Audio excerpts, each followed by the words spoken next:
Hi ladies and gentlemen, I'm recording this on the evening of August 25th, 2014, and I'm doing it at night because, you know, I like to do symbolism, right?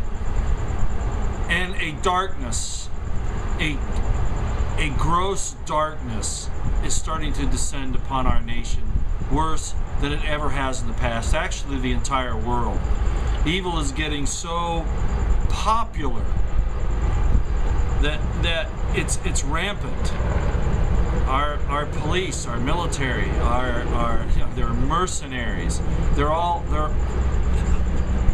people themselves are ignoring the principles of liberty. They want it for themselves, but no one else.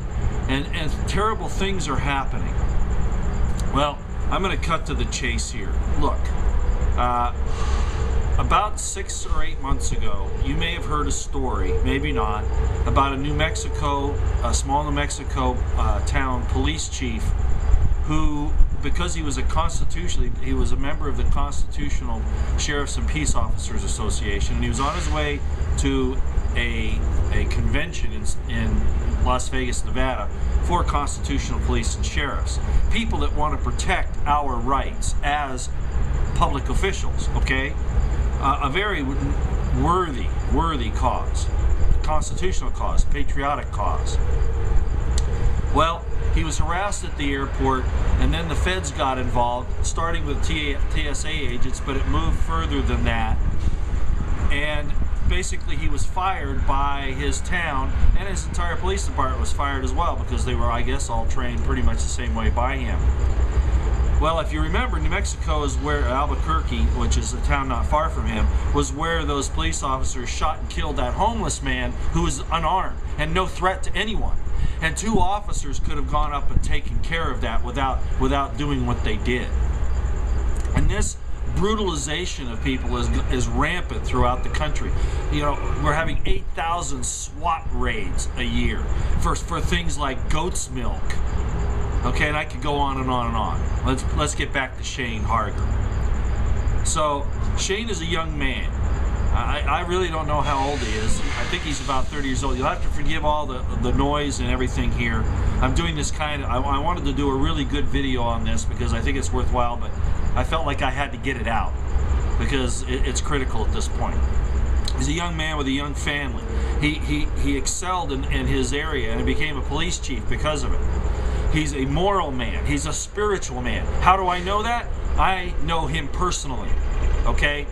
He was at Bundy Ranch with me and many others, standing under the possibility of dying or being persecuted or prosecuted for trying to help innocent people who are merely trying to live their lives as they have for hundreds of years. And we can argue all the time about whether or not the thing at Bundy Ranch was right or not. That's not the point of this video. If you don't know that it was right by this point, it's because you don't want to know. You want to latch on to some, you know, legalese definition of what was happening there without understanding the history or the real issues and law involved. But that's regardless here. We're talking about Shane Harger. He stood there with me and the thousands of others that were there. Okay, he was willing to put himself on the line again, and he wasn't even a police officer at that point. He just went because he knew it was the right thing to do. Well, right about the time that they were giving him this trouble at the airport, he had made an arrest, a felony arrest on 2 guys and a girl that I understand. Okay, and 2 months after the arrest, 2 months after this thing was taken care of and it was getting ready to go to court, the woman comes into his office and says to him, "If you don't pay me $200,000, I'm going to accuse you of rape." Well, of course, he didn't pay the $200,000. He went to the state police and warned them that this was coming so that they could do something about it. Well, guess what? Because he's considered a constitutional police chief, they're now using this as a way to take him down. They've probably paid this woman off or some other thing. They've used her in some way to come after him. They SWAT teamed him at his home. I don't know how many. They had an MRAP there. They had police officers in full battle gear. They didn't have the common respect to go call him up and say, hey, you know, there's some things about indictments in New Mexico. They could have called it. He knew about it. He was going to go turn himself in, but no. They got a SWAT SWAT teaming, you know, and have the news there. They don't let his attorney know about it or anything like that. They just SWAT team with the news there. They had enough time to call the news, because this is propaganda again. Look what the state can do to you if you don't kneel to them. All right, I'm losing my patience here, and I'm sorry. The point of all this is that he is a real victim now. And he's not the only one. Of course, we know about, you know, all sorts of people. One of the latest ones also is Sergeant Major Dan Page, who is very much a constitutionalist, understands the government. He was a police officer in Missouri and has now been framed, falsely accused of a hate crime, of being brutalizing some media personality at CNN. The whole thing is blown way out of proportion. You know, they call him a racist and brutal, but not the officers that shoot and kill people unnecessarily, or tase them and kill them, or whatever. Well, and I'd like to talk about Sergeant Major Dan Page, a police officer in Missouri right now, but Shane is my major concern because he spent 2 weeks in jail, okay? And he's looking at a very long sentence if they're successful in prosecuting him. So he really needs the help. His first attorney wasn't worth shit, and I'll say that up front right now. He wasn't worth a damn. I listened to his interview, David Knight's interview with this attorney of Shane's that happened about, I think it was a week ago, and the guy's a nerd. I don't know where he came from. He's more of an apologist for the state than anything else. But anyway, since Shane got out of jail on a bail, which was very high, he had a lot of friends, he had mortgage things like that helped him get out.